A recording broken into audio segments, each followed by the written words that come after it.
Hello friends, कैसे हैं आप लोग। आशा करता हूँ कि आप सब ठीक ही होंगे। आप सबका स्वागत करता हूँ हमारे चैनल आर्यन द लीगल गुरु में। जो आज इस वीडियो में हम बात करेंगे एफआईआर रजिस्ट्रेशन से लेके जजमेंट तक, यानी कि कोर्ट डिसीजन तक कौन कौन से इस पे प्रोसीजर फॉलो किए जाते हैं और उसके फर्दर जो अपील चल दी जाती है session courts, high court, supreme court में। तो चलिए स्टूडेंट्स, हम बिना किसी देरी के टॉपिक शुरू करते हैं। रजिस्ट्रेशन ऑफ एन एफआईआर जो एक प्रथम स्टेप होता है, फर्स्ट स्टेप होता है। तो इसमें क्या होता है, पुलिस होती है एक एफआईआर रजिस्टर करती है अंडर सेक्शन 154 ऑफ सीआरपीसी। आपको मैं एफआईआर की बात हुई है तो आपको मैं एक एफआईआर का फॉर्मेट बता देता हूँ कि कैसे एफआईआर दर्ज की जाती है। इसमें प्रॉपर जानकारी दी जाती है अक्यूज के ऊपर कौन कौन से सेक्शंस के ऊपर एफआईआर रजिस्टर्ड की गई है, अक्यूज का नेम, वो उसकी ऑक्यूपेशन, विक्टिम्स की डिटेल, ये सारा वगैरह वगैरह। फिर नीचे एक स्टोरी लिखी जाती है, मतलब कि कैसे कैसे घटना घटी, कौन सी जगह पे घटी, कितने बजे घटी, कौन सी तारीख को घटी, ये वगैरह वगैरह। तो उसके बाद क्या होता है, इन्वेस्टिगेशन ऑफिसर असाइन किया जाता है इसमें, और जो इसमें सारी ऐसी डिटेल्स लिखी जाती है। तो जब इसके बाद क्या होता है, एफआईआर के रजिस्ट्रेशन होने के बाद तो इन्वेस्टिगेशन स्टार्ट करती है पुलिस अंडर 156 ऑफ सीआरपीसी।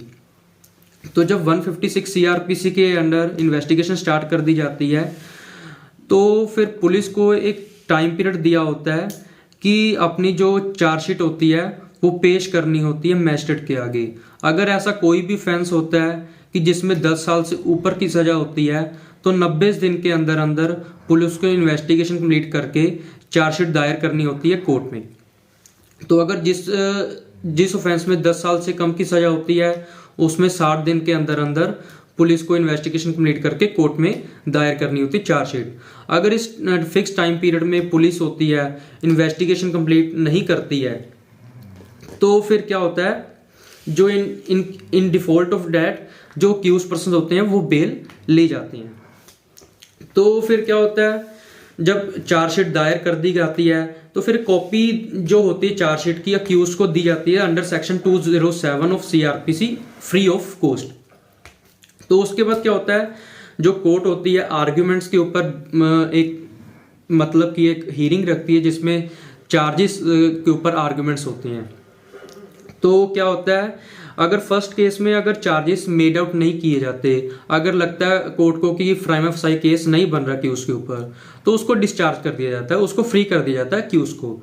अगर दूसरे केस में लगता है पुलिस कोर्ट को कि प्राइमा फेसी केस बन रहा है, सफिशिएंट एविडेंस है कि हम केस को आगे फर्दर प्रोसीड कर सकते हैं, तो चार्जेस फ्रेम करके जो अक्यूज पर्सन होते हैं उनसे पूछा जाता है कि आप गिल्टी प्लीड करते हैं या नहीं करते हैं। तो जो पुलिस होती है जो अक्यूज पर्सन होते हैं अगर गिल्टी प्लीड कर लेते हैं तो फिर क्या होता है, उसको उसी दौरानी सजा सुना दी जाती है कोर्ट के द्वारा। तो अगर वैसे आमतौर पे ये होता नहीं है कि जो अक्यूज पर्सन होते हैं कि अपने आप को गिल्टी प्लीड करते हैं, वो फिर ट्रायल क्लेम करते हैं। तो फिर क्या होता है, जो जज होते हैं, जो मैजिस्ट्रेट, जो कोर्ट होती है वो आगे ट्रायल प्रोसीड स्टार्ट कर देती है। तो उसके बाद जो अगली हियरिंग रखी जाती है प्रोसिक्यूशन एविडेंस के ऊपर। तो उसमें क्या होता है, प्रोसिक्यूशन जो होता है यानी कि विक्टिम साइड होती है, अभियोजन पक्ष होता है, वो अपने विटनेसेस कॉल करते हैं। तो जो विटनेसेस होते हैं बाय समन्स के द्वारा कॉल किए जाते हैं, बुलाए जाते हैं मैजिस्ट्रेट के द्वारा कोर्ट में। तो जब वो बयान दर्ज करवाते हैं जो प्रोसिक्यूशन साइड के विटनेसेस होते हैं, तो फिर क्या होता है, क्रॉस एग्जामिनेशन होता है उन विटनेसेस का बाय अक्यूज्ड काउंसिल यानी कि डिफेंस काउंसिल की तरफ से। तो उसके बाद क्या होता है, जब इनका एविडेंस कंप्लीट हो जाए तो फिर क्या होता है, जो कोर्ट होती है वो एक ऑर्डर, टेम्परेरी एक इंटरिम ऑर्डर पास कर देती है बाय इट्स ऑर्डर कि the prosecution evidence has been closed. उसके बाद जो फर्दर स्टेप आता है, statement of accused recorded under section 313 of CrPC. तो उसमें होता क्या है, स्टेटमेंट रिकॉर्ड कर दी जाती है, जो बयान दर्ज किए जाते हैं अक्यूज्ड के अंडर सेक्शन 313 ऑफ CRPC। तो उसके बाद क्या होता है, डिफेंस एविडेंस के ऊपर तारीख रखी जाती है, हियरिंग रखी जाती है। इसमें जो डिफेंस साइड से होते हैं उनको एक अपॉर्चुनिटी दी जाती है, आप अपने बचाव पक्ष में जो भी गवाह, जो भी अपने डॉक्यूमेंट्स वगैरह, जो भी एविडेंस लाना चाहते हैं वो ला सकते हैं।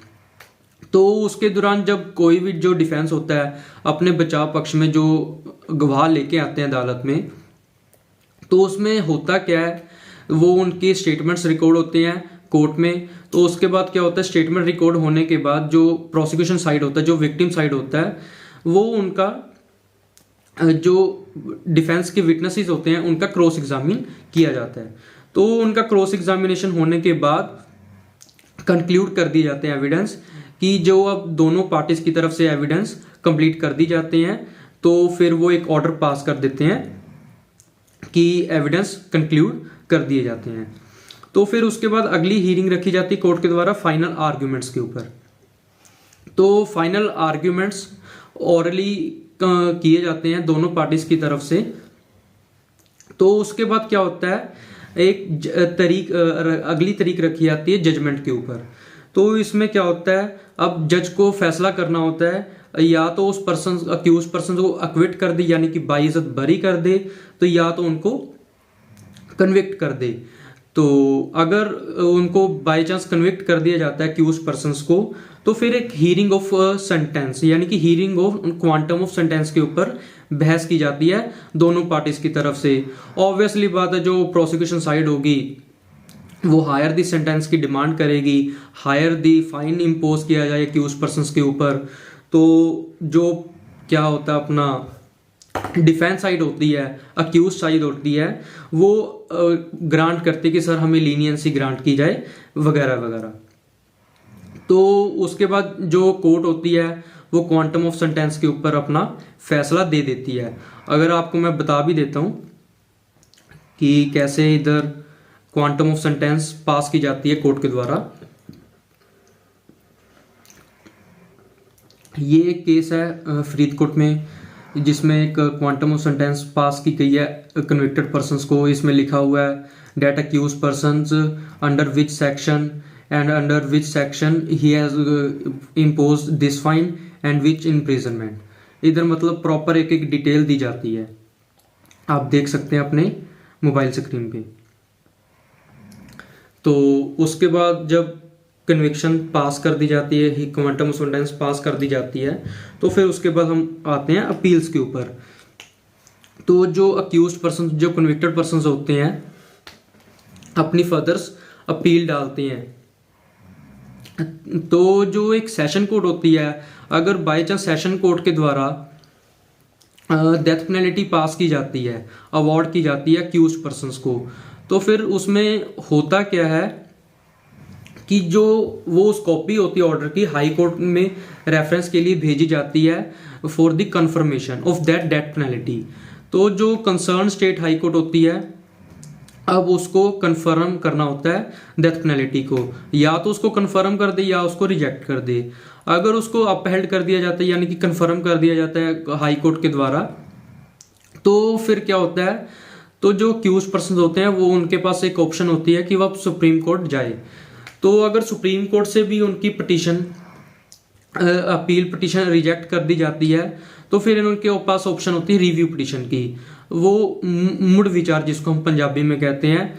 तो फिर उसमें रिव्यू पिटीशन दायर की जाती है। अगर रिव्यू पिटीशन भी खारिज कर दी जाए तो फिर एक क्यूरेटिव पिटीशन डाली जाती है अक्यूज्ड पर्संस के द्वारा। तो अक्यूज्ड पर्संस के द्वारा जब डाली जाती है, तो जब क्यूरेटिव पिटीशन भी खारिज कर दी जाए सुप्रीम कोर्ट की तरफ से, तो फिर उनके पास एक लास्ट स्टेप होता है, article 72 of Indian constitution mercy petition file की जाए प्रेसिडेंट के समक्ष।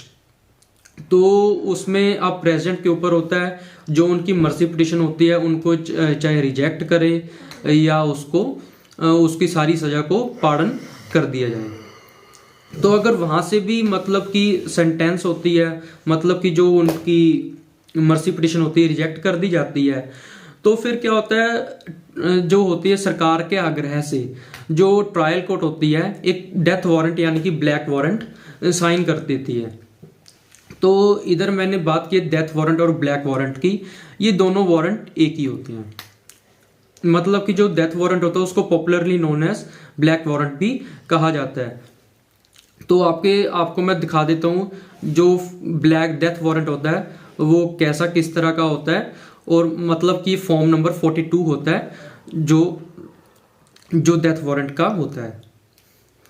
ये देख लीजिए, इसमें अक्यूज्ड का नेम यानी कि कन्विक्टेड पर्सन का नेम लिखा जाता है, कौन सी तारीख को उसको फांसी दी जानी है, कितने बजे फांसी दी जानी है, उसको लिखा होता है कि हाई कोर्ट के द्वारा जो डेथ पेनल्टी है वो कन्फर्म कर दी गई है, वगैरह वगैरह, मतलब कि A to Z सारी डिटेल लिखी होती है। और जो अब ये डेथ वारंट होता है वो जेल सुप्रिटेंडेंट को भेजा जाता है इसको एग्जीक्यूट करे। तो इसके एग्जीक्यूशन में जो जेल सुप्रिटेंडेंट होता है तो उस तारीख को जो अक्यूज्ड यानी कि कन्विक्टेड पर्सन होते हैं उसको फांसी दे देते हैं।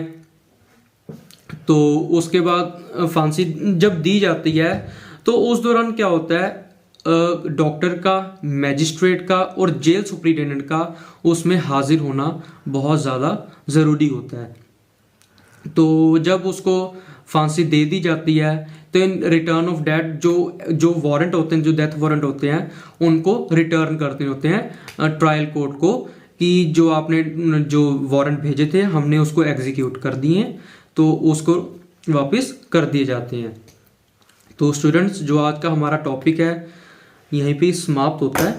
तो इस समाप्त होने से पहले आपको जो प्रोसीजर है आपको मैं दिखा दूं, एक प्रोसीजर के ऊपर एक थोड़ा सा ओवरव्यू दिखा दूं जो मैंने चार्ट बनाया है। ये देखिए,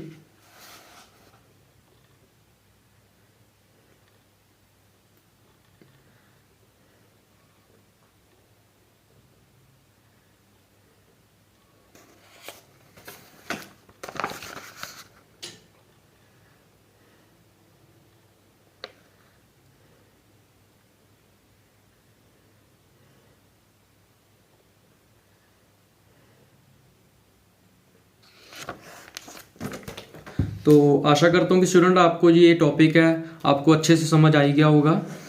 तो हमारा जो आज का टॉपिक है यहीं भी समाप्त होता है। तो अगर आपको ये वीडियो हमारी पसंद आई हो तो वीडियो को लाइक कीजिए, थम्स अप कीजिए, शेयर कीजिए और चैनल को सब्सक्राइब कीजिए, और जो सब्सक्राइब के साथ जो बेल आइकन है उसको भी प्रेस कीजिए। Thank you all of you, bye bye.